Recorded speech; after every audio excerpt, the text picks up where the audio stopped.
이라고 하는 말은 히브리어로 사람이나 인류를 뜻하는 단어입니다. 예수님을 믿는 우리 대부분의 사람들은 이 아담의 존재를 쉽게 인정합니다. 하지만 이 아담의 존재에 대해서 의문을 가지고 있는 사람들도 꽤 많이 있습니다. 왜냐하면 최초의 인간이었기에 그를 본 사람도 그를 만난 사람도 찾을 수 없기 때문입니다. 그래서 아담을 신화 속에 존재하는 상상의 인물이라고 주장하는 사람들도 많이 있습니다. 하지만 증거는 없습니다. 아담이 실제 인류 역사의 인물이라는 증거는 성경에 나와 있지만 그가 역사적 인물이 아니라는 증거는 그 어디에도 없습니다. 다만 어떤 사람들이 주장하는 것처럼 아담이 신화 속의 상상의 인물이라면 기독교는 그 존재의 기반을 잃게 될 것입니다. 그 이유는 그리스도를 통한 하나님의 구원의 역사를 담은 기독교 신앙은 그 출발이 죄라는 것에서 출발하기 때문입니다. 죄에서 구원이 나온 것입니다. 근데 만약 아담이 없다면 죄 지은 사람이 존재하지 않게 되는 것입니다. 그러면 당연히 구원도 필요 없게 될 것입니다. 하지만 성경은 예수님이 실제 역사의 인물인 것처럼 아담도 실제 역사의 인물이라는 사실을 분명히 하고 있습니다. 고린도전서 15장 21절 22절 말씀에 사망이 한 사람으로 말미암았으니 죽은 자의 부활도 한 사람으로 말미암는도다. 아담 안에서 모든 사람이 죽은 것 같이 그리스도 안에서 모든 사람이 삶을 얻으리라. 사도 바울은 두 사람을 대조시키고 있습니다. 한 사람을 통해서 죽음이 세상에 들어왔고 다른 한 사람을 통해서 생명이 들어왔다고 말씀합니다. 그 한 사람은 아담이고 다른 한 사람은 예수님이라고 구체적으로 밝히고 있습니다. 아담과 예수 그리스도를 나란히 두고 있습니다. 이것은 예수님이 역사적 인물인 것처럼 아담도 역사적인 인물이라는 사실을 말하는 것입니다. 그렇지 않다면 두 사람을 함께 나란히 둘 수 없습니다. 만약 아담이 상상의 인물이라면 그를 실제 역사 속의 인물인 예수님과 동등하게 함께 둘 수 없다는 것입니다. 그러므로 성경은 예수님이 실제 인물인 것처럼 아담도 실제 인물임을 분명히 밝히고 있습니다. 그런데 그 아담 안에서 모든 사람들이 죽게 되었다고 말합니다. 왜 그렇게 되었습니까? 아담이 죄를 지었기 때문입니다.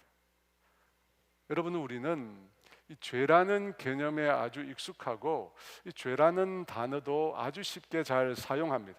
하지만 성경 위에 그 어느 곳에서도 죄에 대해서, 죄의 기원에 대해서 말하지 않습니다. 그러니까 성경 창세기 3장만이 이 세상의 죄의 기원에 대해서 말하는 인류의 유일한 기록이라는 것입니다. 인류 역사의 아주 오래된 문서 중에 인간의 타락에 대한 기사를 성경처럼 기록한 책은 단 한 권도 없습니다. 여러분, 전혀 없습니다. 오직 성경만이 유일하게 인간의 죄, 타락, 죄의 결과인 죽음에 대해서 말씀하고 있습니다. 불교에서는 인간 세상의 고통이 욕심에서 나왔다고 하지만 기독교 신앙은 인간이 겪고 있는 모든 고통, 고난, 죽음은 죄에서 출발했다고 말씀하고 있습니다. 로마서 6장 23절입니다. 같이 있습니다. 죄의 삭은 사망이요 하나님의 은사는 그리스도 예수 우리 주 안에 있는 영생이니라. 앞서 아담 안에서 모든 사람이 죽었다고 했습니다. 왜 죽게 되었습니까? 인류의 대표인 아담이 죄를 지어서 범죄했기 때문입니다. 그 결과로 죽음이 오게 된 것입니다. 반대로 생각해 보면 우리 모두에게 죽음이 있다는 사실은 우리 모두가 죄를 지었다는 또 다른 반증이 됩니다. 그렇다면 여러분, 도대체 이 죄는 어디에서 온 것일까요? 인간에게서 죄가 출발했을까요? 그렇지 않습니다. 하나님께서는 자신의 형상대로 자신의 모양을 따라 사람을 만드셨습니다. 거룩하신 하나님의 형상을 입은 존재가 최초의 사람이었다는 것입니다. 그런 사람에서 죄가 어떻게 나오겠습니까? 처음 죄는 사람에게서 나온 것이 아닙니다. 그러면 죄가 어디서 나왔을까요? 창세기 3장 인간의 죄와 타락에 대한 말씀을 시작하면서 성경은 뱀이란 존재를 언급하고 있습니다. 창세기 3장 1절에 그런데 뱀은 여호와 하나님이 지으신 들짐승 중에 가장 간교하니라. 성경의 창조 역사가 실제 일어난 역사라고 할 때 그 가운데 유일한 상징으로 등장하는 존재가 있는데 그가 뱀입니다. 여기서 뱀은 우리가 알고 있는 뱀의 모습을 가진 한 존재입니다. 요한계시록은 그 존재를 사탄이라고 소개합니다. 요한계시록 12장 9절에 큰 용이 쫓겨 내쫓기니 옛뱀 곧 마귀라고도 하고 사탄이라고도 하며 온 천하를 꿰는 자라. 그가 땅으로 내쫓기니 그의 사자들도 그와 함께 내쫓기니라. 옛뱀 곧 창세기 3장에 등장하는 그 뱀을 마귀라고도 하고 사탄이라고도 한다고 합니다. 그는 온 천하를 꾀하는 자라고 합니다. 그 사탄이 우리가 아는 뱀의 모습으로 나타난 것입니다. 그렇다면 그는 어떤 존재일까요? 유다서 6절은 사탄의 존재에 대해서 이렇게 말합니다. 우리 같이 읽어보겠습니다. 또 자기 지위를 지키지 아니하고 자기 처소를 떠난 천사들을 큰 날의 심판까지 영원한 결박으로 흑암에 가두셨으며, 유다서는 사탄이 자기의 지위를 지키지 아니하고 자기 처소를 떠난 천사라고 소개하고 있습니다. 자기 지위, 곧 자기 위치를 지키지 않고 자기 처소를 떠났다는 것입니다. 여러분, 이 말은 무슨 뜻일까요? 자기 지위를 지키지 않고 자기 처소를 떠났다. 그렇게 떠난 사탄이 어떻게 됩니까? 큰 날의 심판까지 영원한 결박으로 흑암에 가두어졌다고 합니다. 그러니까 자기 지위를 지키지 않고 자기 처소를 떠났다는 말은 죄를 지었다는 뜻입니다. 그래서 그를 결박하고 흑암에 가둔 것입니다. 여러분, 우리가 죄인들을 감옥에 가두지 않습니까? 그것과 똑같습니까? 왜냐하면 사탄이 죄를 지었기 때문에 흑암에 갇히게 된 것입니다. 흑암은 하나님의 심판을 의미하잖아요. 그곳에 가둔 것입니다. 이 죄를 의미하는 헬라어 단어 중에 하마르티아라고 하는 단어가 있습니다. 하마르티아. 이 단어의 의미는 관역에서 빗나가다 혹은 탈선하다는 뜻을 가지고 있습니다. 여러분, 이 단어를 근거로 볼 때 사탄이 자기 지위를 지키지 않고 자기 처소를 떠났다는 것은 그가 죄를 지었다는 뜻입니다. 왜냐하면 사탄은 하나님께서 정해주신 자기 지위와 위치를 탈선했습니다. 벗어났습니다. 하나님이 정해주신 위치를 떠난 겁니다. 그러면 왜 사탄은 자기 지위를 지키지 않고 자기 처소를 떠난 것일까요? 성경에서 이 사탄에 대해서 말씀하고 있는 전통적으로 사탄에 대해서 해석하고 있는 이사야 14장에서 이렇게 말씀합니다. 너 아침의 아들 계명성이여 어찌 그리 하늘에서 떨어졌으며 너 열국을 엎은 자여 어찌 그리 땅에 찍혔는가. 능고 내가 내 마음에 이르기를 내가 하늘에 올라 하나님의 뭇별 위에 내 자리를 높이리라. 내가 북극 지폐의 산 위에 앉으리라. 가장 높은 구름에 올라가 지극히 높은 이와 같아지리라 하는도다. 사탄이 자신의 지위를 지키지 않고 자신의 처소를 떠난 이유가 무엇인 것 같습니다. 그는 더 높은 위치에 오르고 싶었던 것입니다. 그는 하나님께서 자신에게 주신 그 지위에 만족하지 않았던 것입니다. 하늘에 올라 하나님의 뭇별 위에 내 자리를 높이리라. 내가 북극 지폐의 산 위에 앉으리라. 가장 높은 구름에 올라가 지극히 높은 이와 같아지리라. 사탄은 스스로 높아지려고 한 것입니다. 지극히 높으신 하나님과 같이 되려고 한 것입니다. 여러분, 우리는 이것을 교만이라고 합니다. 교만이라고 합니다. 여러분, 죄의 속성은 교만입니다.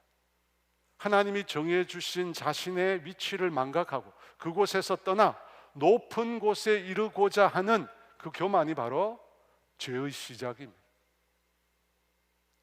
사탄의 이 모습을 보면 인간을 미혹하는 사탄의 방법이 어디에서 나온 것인지 알 수 있습니다.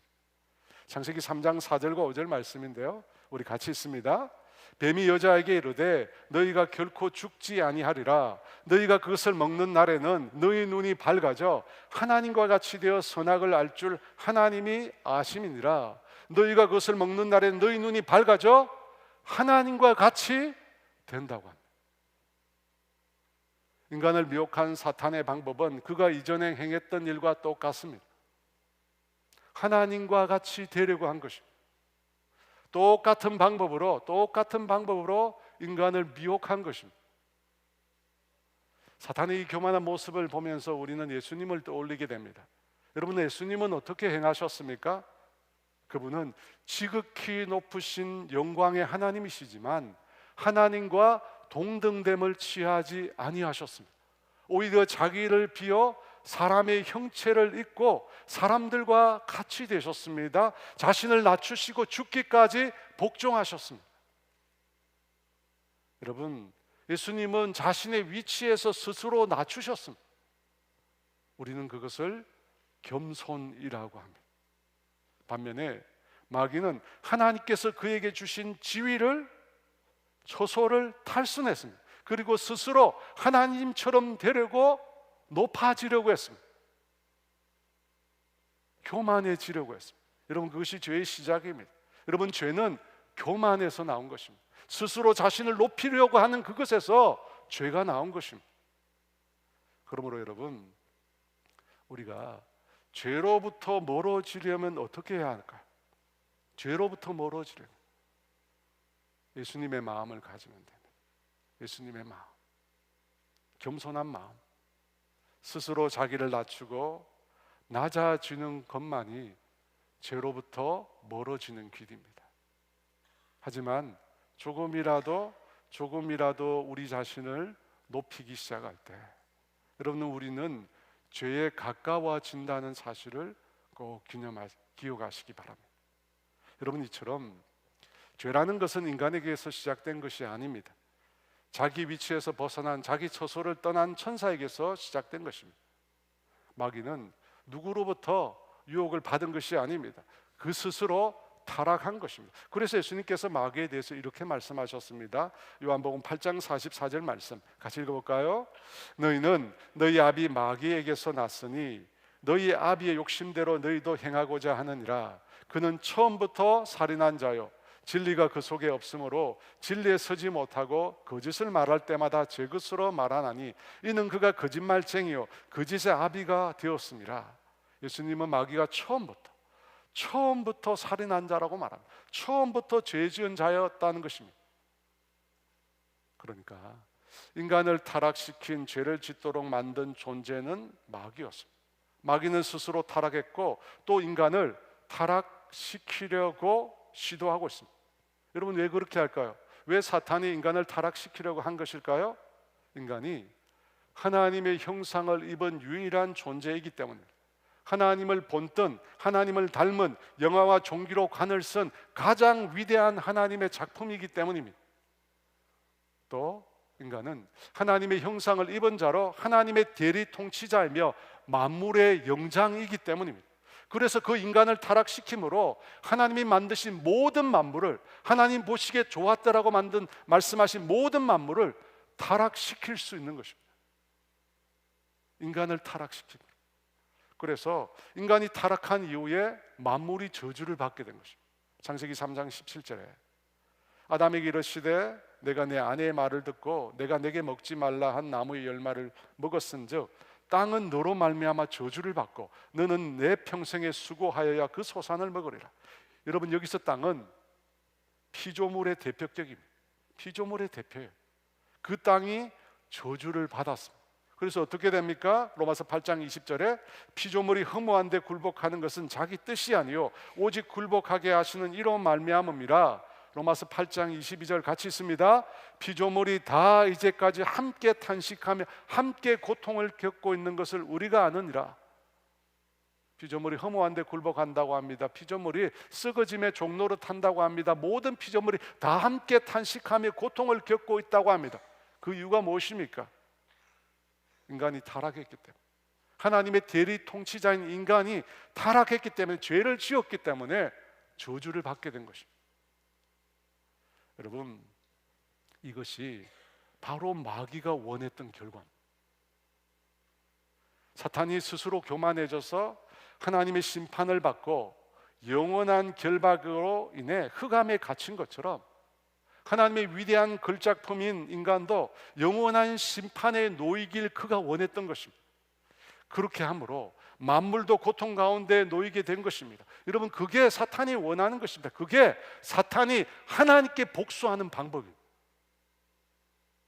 인간을 타락시키고 모든 만물을 저주 안에 놓이게 함으로 하나님이 그토록 기뻐하는 만물을 저주 가운데 빠뜨림으로 하나님께 복수하는 것입니다. 사랑하는 여러분, 인간을 향한 마귀의 계약, 마귀의 목표는 인간으로 심판 가운데 영원한 멸망을 받게 하는 것입니다. 반면에 하나님의 계획은 무엇일까요? 베드로서 3장 9절은 이렇게 말씀합니다. 같이 있습니다. 주의 약속은 어떤 이들이 더디다고 생각하는 것 같이 더딘 것이 아니라 오직 주께서는 너희를 대하여 오래 참으사 아무도 멸망하지 아니하고 다 회개하기에 이르기를 원하시느니라. 우리 주님은 아무도 멸망하지 않고 다 회개하여 구원에 이르기를 원하십니다. 여러분, 그것이 하나님의 마음입니다. 하나님의 뜻입니다. 그래서 자기 아들 예수 그리스도를 구원자로 우리 가운데 보내신 것입니다. 여러분, 그 다음으로는 그러면 마귀가 어떻게 인간으로 하여금 죄를 짓게 했는지 그 단계를 생각해 보고자 합니다. 여러분, 최초의 아담은 지금 우리와 상황이 다릅니다. 우리는 이미 아담의 후손으로 죄 아래에 있기 때문에 언제든지 우리는 죄 지을 수 있었습니다. 하지만 아담은 그렇지 않았습니다. 아담은 하나님의 형상으로 범죄할 수밖에 없는 그런 존재가 아니었습니다. 그럼에도 그는 범죄했습니다. 왜일까요? 우리가 아담이 범죄하는 이 단계를 살펴보는 이유는 마귀의 전술과 전략이 그때와 지금이 다르지 않기 때문입니다. 똑같습니다. 우리를 넘어뜨리는 마귀의 방법은 아담과 하와를 사용한 방법과 아담과 하와에게 사용한 방법과 별반 다르지 않습니다. 창세기 3장 1절에서 마귀는 간교했다고 합니다. 간교했다. 여러분, 좋은 의미로는 지혜롭다는 뜻입니다. 지혜롭다는 뜻이에요. 지혜롭다는 말과 간교했다는 말은 우리말로는 다르게 번역했지만 같은 단어입니다. 여러분, 마귀는 너무나 지혜로운 천사였습니다. 그래서 마귀와의 전쟁, 마귀와의 영적 전쟁은 인간의 지혜로 할 수 있는 게 아닙니다. 인간의 머리로는 도저히 마귀를 대적할 수 없습니다. 그래서 어떻게 싸웁니까? 하나님의 말씀으로 싸우는 거예요. 여러분, 우리 지혜로 마귀를 이길 수 없습니다. 하지만 하나님의 말씀으로 마귀를 대적하면 악한 영은 떠나가게 되는 것입니다. 하나님의 말씀의 능력과 권위 앞에 마귀 사탄이 무릎 꿇을 수밖에 없기 때문입니다. 여러분, 때로 사탄은 우는 사자처럼 우리 가운데서 으르렁거립니다. 환난이나 핍박이나 고난을 통해서 우리의 신앙을 꺾으려고 합니다. 그런데 또 때로는 광명한 천사로 자신을 위장하고 우리를 미혹합니다. 창세기 3장 1절 하반절인데요, 같이 한번 다시 있습니다. 뱀이 여자에게 물어 이르되 하나님이 참으로 너에게 동산 모든 나무의 열매를 먹지 말라 하시더냐. 사탄은 마치 자신이 인간의 편인 것처럼 하와를 속이고 하와에게 접근하여 질문을 던집니다. 그 질문은 하나님에 관한 것이었습니다. 하나님이 참으로 너희에게 동산 모든 나무의 열매를 먹지 말라 하시더냐. 동산 모든 나무의 열매를 먹지 말라고 하시더냐. 여러분, 이 질문은 하나님과 그분의 말씀에 대해서 의심을 가져다 줍니다. 어떤 의심입니까? 동산 모든 나무의 열매를 먹지 말라. 이 말은 하나님을 대단히 인색한 분, 찔러도 피 한 방울 나오지 않는 분, 아무것도 하지 말라고 무조건적으로 금하는 분으로 하나님을 묘사합니다. 그러니까 사탄은 하나님에 대해서 잘못된 거짓된 정보를 우리 마음에 줌으로 의심을 심겨주려고 한 것입니다. 지금은 너무나 신실한 믿음의 사람이 되셨지만 이분도 한때는 불신자였어요. 축구선수 이영표 선수입니다. 그가 이전에 하나님을 믿지 못했던 이유가 있습니다. 그것은 하나님이 계시다면 왜 세상이 이토록 불공평한가? 라고 하는 의문이었습니다. 그것 때문에 자신이 하나님을 믿지 못했었다고 얘기합니다. 여러분, 오늘날 사람들의 마음 속에는 이와 같은 의심들이 하루에도 수없이 많이 떠다니고 있습니다. 어떤 의심들이 있습니까? 하나님이 어떻게 6일 만에 천지를, 세상을 창조할 수 있어? 사랑의 하나님이 어떻게 인간에게 진노하고 인간을 지옥에 던져 심판할 수 있어? 왜 하나님은 내가 이토록 사랑하는 사람을 죽도록 내버려 두시는 것일까? 하나님이 계시다면 왜 이 세상에 무죄한 사람이 그토록 비극적으로 죽도록 내버려 두시는 것인가? 예수님이 죽은 것이 과연 내 죄 때문인가? 이런 수많은 의심들이 하루에도 수없이 많이 우리 안에서 반복됩니다. 근데 여러분, 하나님에 대한 이런 의심이 왜 생겨나는 것일까? 창세기 3장 2절과 3절 말씀인데요, 우리 같이 한번 읽어보겠습니다. 여자가 뱀에게 말하되 동산 나무의 열매를 우리가 먹을 수 있으나 동상 중앙에 있는 나무의 열매는 하나님의 말씀에 너희는 먹지도 말고 만지지도 말라, 너희가 죽을까 하노라 하셨느니라. 하와가 마귀가 던져준 말에 대해서, 하나님에 대해서 의심을 갖게 된 것은 그녀가 하나님과 그분의 말씀에 대해서 잘 알지 못했습니다. 이 하와가 한 말을 들어보면 하나님께서 하신 말씀과 다르다는 것을 우리가 쉽게 알 수 있습니다. 주님은 선악을 알게 하는 나무의 열매를 먹지도 말고 만지지도 말라, 그런 말 안 하셨습니다. 그걸 먹으면 죽을까 하노라, 그런 말 안 하셨습니다. 그런데 하와는 덧붙여 길게 이야기합니다.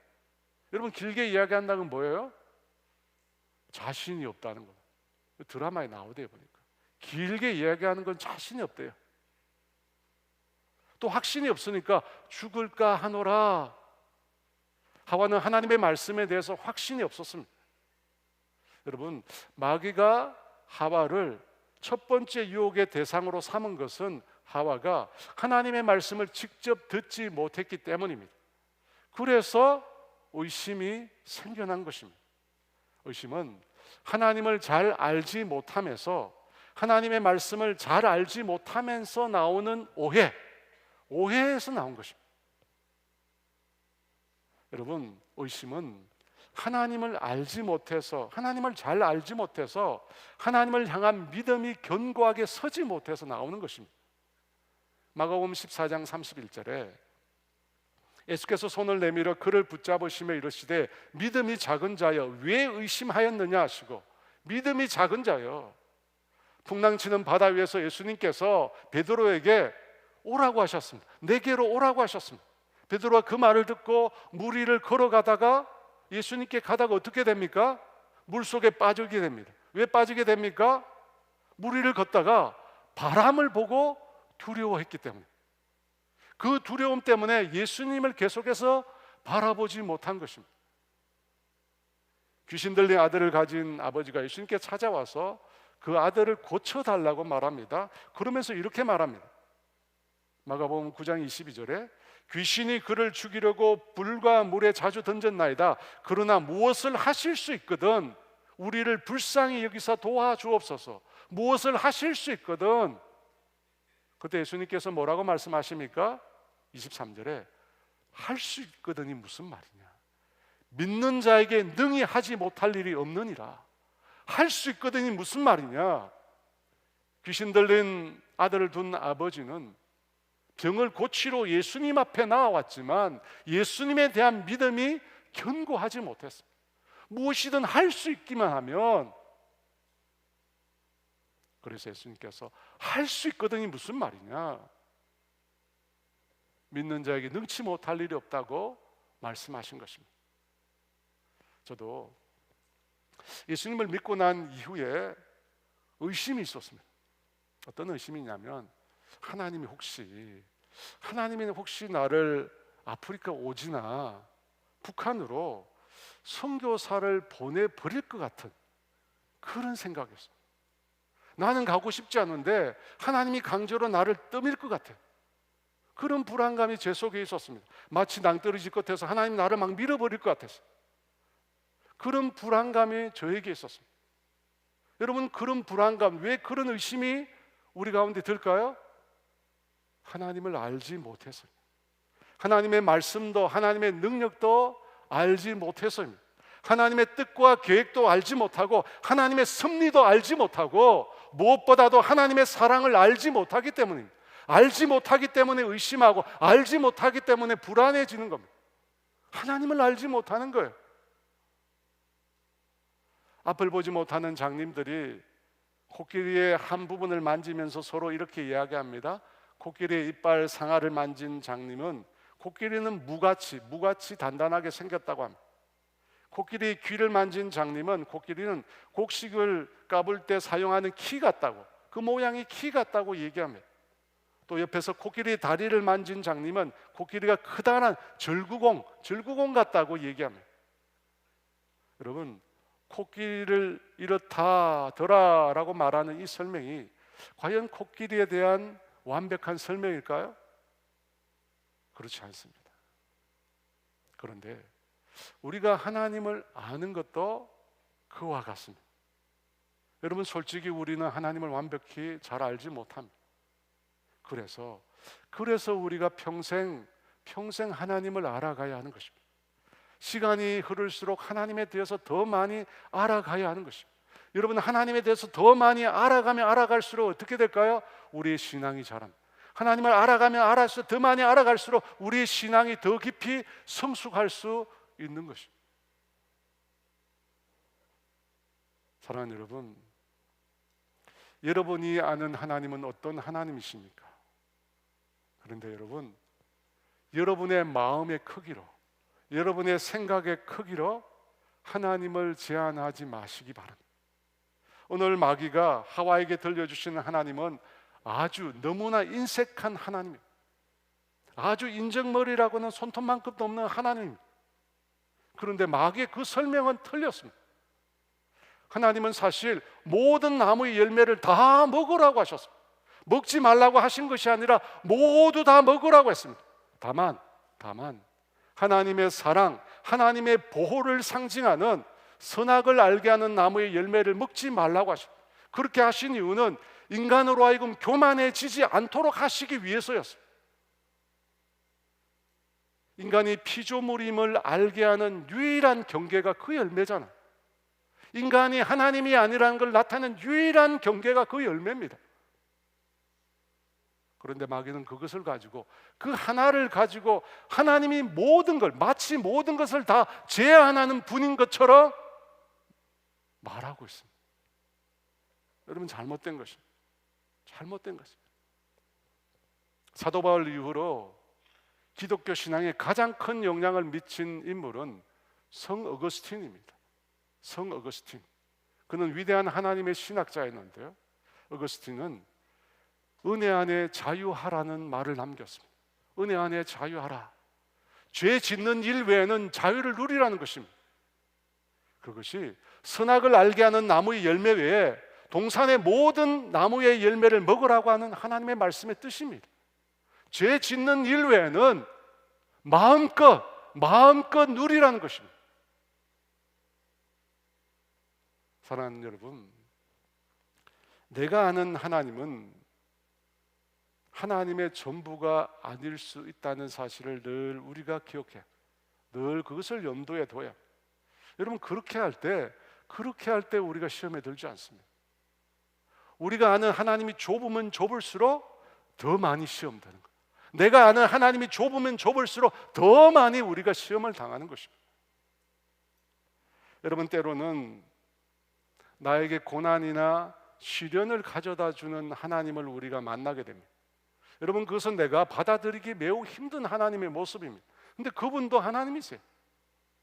예수님께서 세례 요한으로부터 세례를 받으신 이후에 어디로 가셨습니까? 광야로 가셨습니다. 마귀의 시험을 받으러 예수님께서 광야로 가셨습니다. 그런데 예수님을 광야로 보내신 분이 누구실까요? 마귀일까요? 아닙니다. 성경은 성령님이라고 말씀하십니다. 성령님이, 하나님의 영이신 성령님이 예수님을 광야로 보내셨다고 합니다.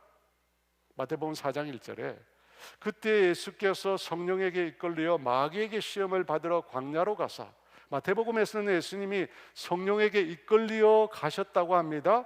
그런데 마가복음에서는 이렇게 말합니다. 마가복음 1장 12절에 성령이 곧 예수를 광야로 몰아내신지라.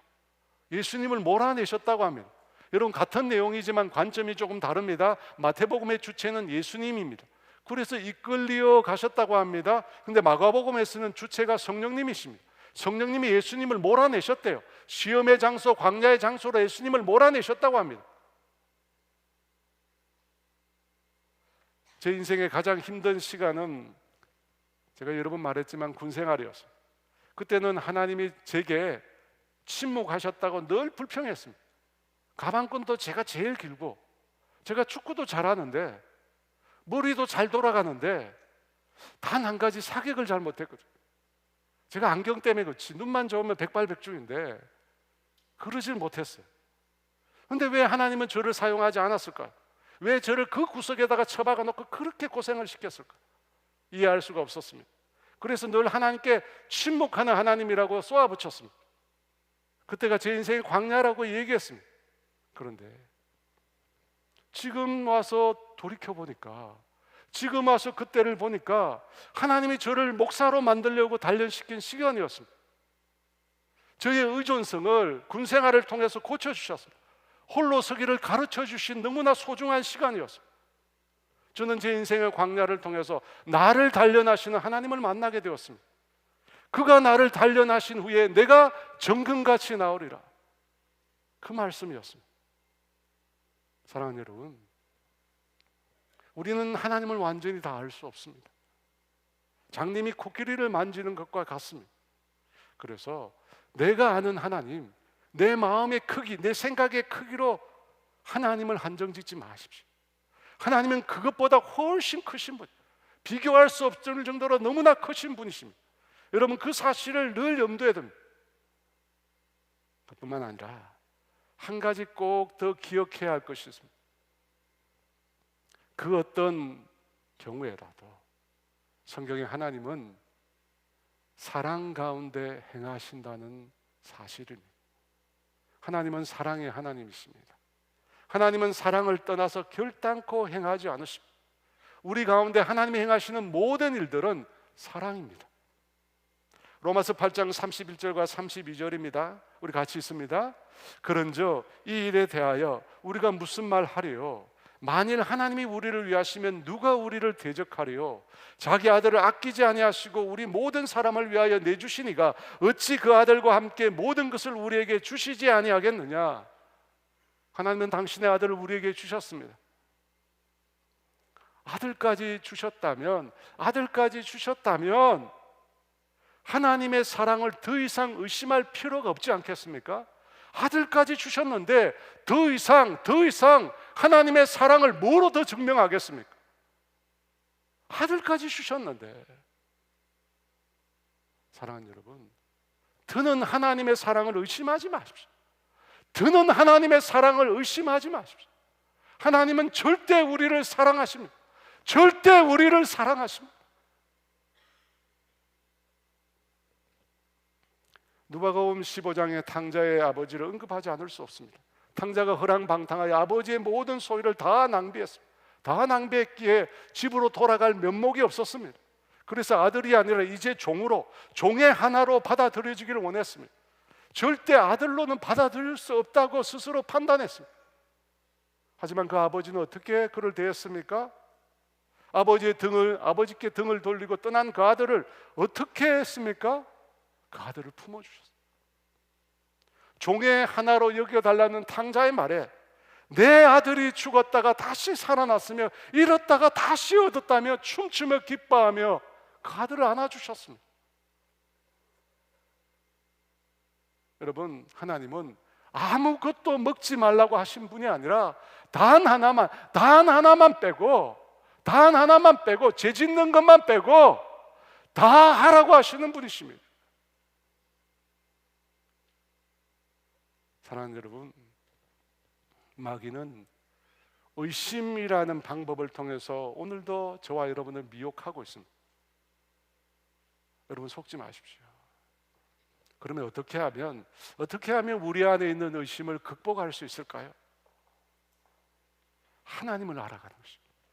하나님을 더 깊이, 더 많이 알아가는 것입니다. 하나님의 말씀을 알아가는 것입니다. 하나님의 뜻과 계획을 깨달아 알아가는 것입니다. 하나님의 말씀을 통한 하나님의 놀라운 섭리를 발견해 가는 것입니다. 내 삶 가운데 일하시는 하나님을 매일 만나는 것입니다. 그 무엇보다도 나를 사랑하시는 하나님과 교제하는 것입니다. 여러분, 그것을 통해 하나님을 알아가고 하나님의 능력을 경험하고 하나님의 섭리를 깨달아가고 그럴수록 우리 안에 의심은 잦아들게 됩니다. 그리고 우리 안에 하나님을 향한 믿음이, 견고한 믿음이 세워지는 것입니다. 그렇게 의심을 극복하고 견고한 믿음의 사람으로, 하나님을 진정으로 사랑하는 사람으로 변화되어가는 저와 여러분 되시기를 주 이름으로 축원합니다.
사랑하는 여러분, 하나님의 사랑을 의심하지 마십시오. 하나님의 사랑을 의심하지 마십시오. 그 아들을 주시는 금 이상으로 사랑을 증명할 수 있는 방법이 있을까요? 없습니다. 단 하나도 없습니다. 주님은 우리에게 자기의 심장을 주신 겁니다. 다 주셨어요. 여러분, 그 사랑을 의심하지 마세요. 우리가 의심하는 것은 하나님을 아직 알지 못해서입니다. 하나님의 놀라운 섭리와 하나님의 놀라운 계획과 하나님이 행하시는 위대한 일들을 우리가 알지 못했습니다. 나의 좁은 시각으로, 나의 좁은 마음으로 하나님의 제단했기 때문에. 여러분, 하나님께 기도합시다. 하나님을 더 깊이 알게 해주세요. 하나님을 더 넓게 알게 해주세요. 하나님을 더 풍성하게 알아가게 하여 주시옵소서. 그래서 의심을 떨치고 믿음의 견고한 자리에 늘 서게 하여 주시옵소서. 주님, 오늘 또 깨달은 바가 있습니다. 하나님, 죄는 교만에서 나옵니다. 자기 자리를 이탈한 데서 나옵니다. 하나님, 늘 겸손의 자리, 예수님이 걸으셨던 그 낮은 자리로 내려가는 나 자신 되게 해달라고 우리 이 제목 가지고 주여 외치고 같이 기도합니다. 주여, 내 평생의 소원, 내 평생의 소원, 대속해 주신 사랑을 간절히 알기 원하네. 예수도 알기 원하네. 크고도 넓은 은혜와 대속해 주신 사랑을 간절히 알기 원하네. 내 평생의 소원, 내 평생의 소원, 대속해 주신 사랑을 간절히 알기. 내 평생의 소원, 내 평생의 소원, 대속해 주신 사랑을 간절히 알기. 내 평생의 소원, 내 평생의 소원, 대속해 주신 사랑을 간절히 알기 원하네.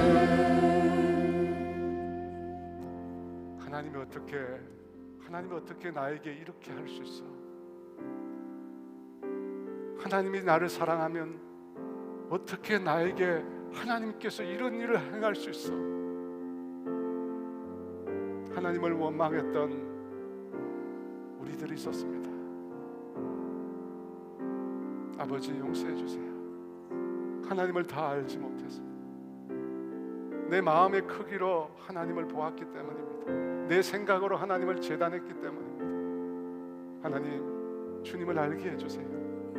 주님이 행하시는 놀라운 섭리를 깨달아 알 수 있도록 우리의 믿음을 견고하게 세워주시옵소서.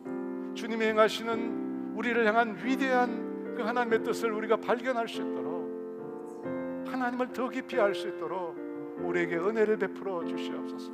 성령님, 우리 가운데 역사하여 주시옵소서. 우리 가운데 역사하여 주시옵소서.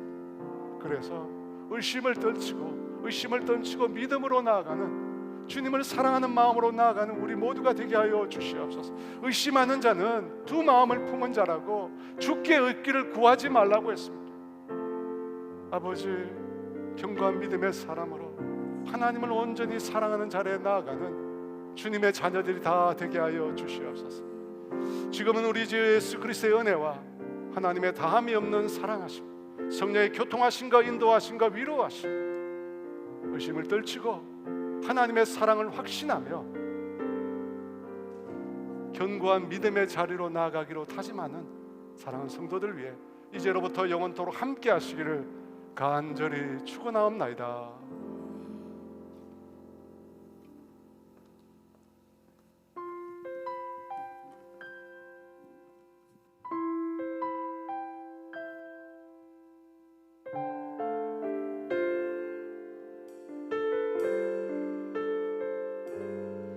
나의 갈망은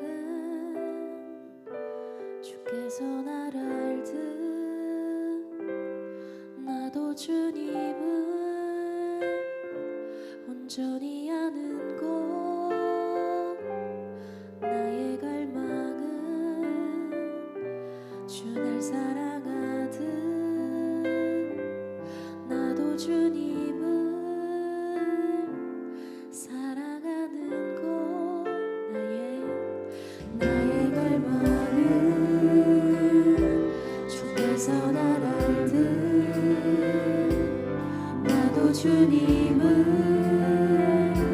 온전히 아는 것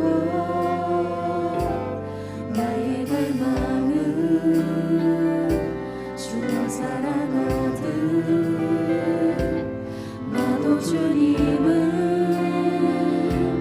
사랑하는 것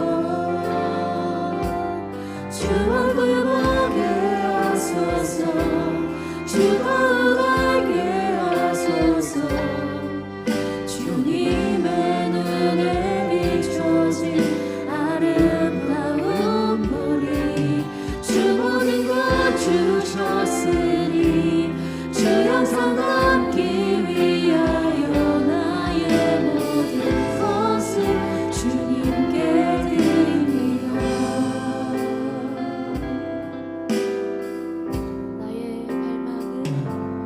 나의 갈망은 모든 삶, 내 모든 삶을 사랑의 제사로 주께 드리는 것 내 사랑 주에 기쁨이 되리 주의 사랑에 빛을 비추리 주 얼굴 보게 하소서 주 거울 알게 하소서 주님의 눈에 비춰진 아름다운 보리 주 모든 것 주셨으니 주 영상 담기 위하여 나의 모든 것을 주님께 드린 주 얼굴 보게 하소서 주 얼굴 보게 하소서 주 거울 알게 하소서 주님의 눈에 비춰진 아름다운 보리 주 모든 것 주셨으니 주 영상 담기 위하여 나의 모든 것을 주님께 드립니다.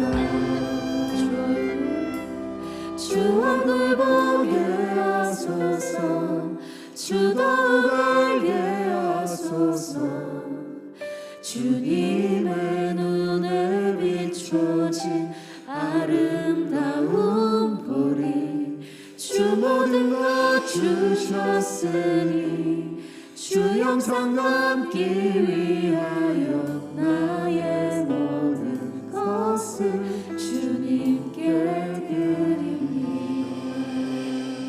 한 주간도 주님의 그 사랑 안에 승리하시기를 축복합니다.